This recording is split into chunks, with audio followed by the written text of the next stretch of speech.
જય માતાજી મિત્રો, આજે આપણે બનાવીશું એકદમ ક્રિસ્પી અને ખાવામાં સોફ્ટ તલના લાડુ।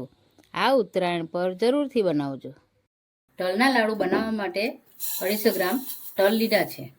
હવે એને આપણે ધીમા તાપે શેકવાનું છે। તમે બધા જાણો છો કે તલના ખૂબ જ ફાયદા છે। તલ આપણા શરીરના માટે ખૂબ જ ઉપયોગી છે। આ રીતે તલના લાડુ બનાવી બાળકોને આપશો તો હોંશે હોંશે ખાશે। આ તલના લાડુ એટલા સ્વાદિષ્ટ બને છે, તલ ખાવાથી સાંધાના દુખાવામાં પણ ખૂબ જ રાહત થાય છે। તલનો કલર ચેન્જ થાય ત્યાં સુધી આપણે શેકવાના છે। તમે જોઈ શકો છો કેવા તલ ફૂટી રહ્યા છે।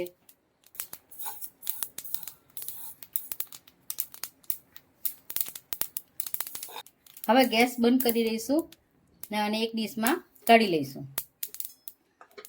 ગોળ ઘીનો પાયો બનાવવા માટે આપણે 2 ચમચી ઘી લઈશું। જેટલા મેં 250 ગ્રામ તલ લીધા છે તે જ માપનો મેં 250 ગ્રામ ગોળ લેતી છું। તેને આપણે મિક્સ કરી લઈએ। તેને આપણે ધીમા તાપે જ પીગળવા દેવાનું છે। તમે જોઈ શકો છો હવે આપણો આ ગોળ છે તે થોડો થોડો મેલ્ટ થવા લાગ્યો છે। આ તલના લાડુમાં ચીકીનો ગોળ નથી લેવાનો, અહીં મેં દેશી ગોળ જ લીધો છે। આપણો ગોળ હવે સારી રીતે મેલ્ટ થઈ ગયો છે। આ જુઓ, એમાં થોડા થોડા બબલ્સ પણ આવતા છે।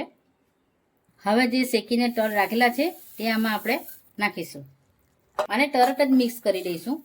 તલ ગોળ સાથે બરાબર મિક્સ કરી લઈએ। હવે આપણે ગેસ બંધ કરી દઈશું। થોડી વાર ઠંડુ થવા આપણે મૂકીશું 5-1 મિનિટ।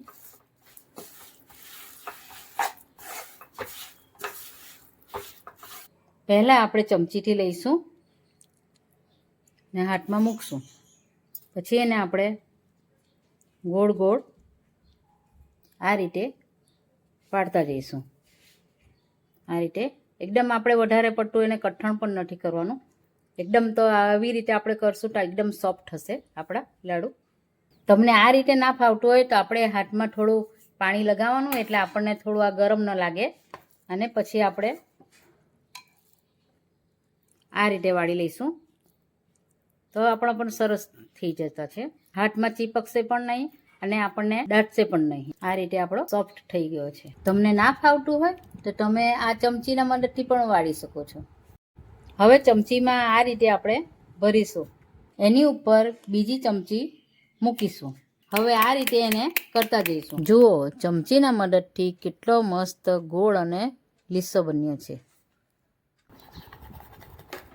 આપણા તલના લાડુ રેડી છે। ઉપરથી ક્રિસ્પી અને ખાવામાં એકદમ સોફ્ટ એવા તલના લાડુ। જો તમે પણ આ રીતે તલના લાડુ બનાવશો તો પરફેક્ટ જ બનશે। આ જ રીતે બનાવો। તમને મારો વિડીયો ગમ્યો હોય તો લાઈક, શેર, સબસ્ક્રાઈબ કરવાનું ભૂલતા નહીં।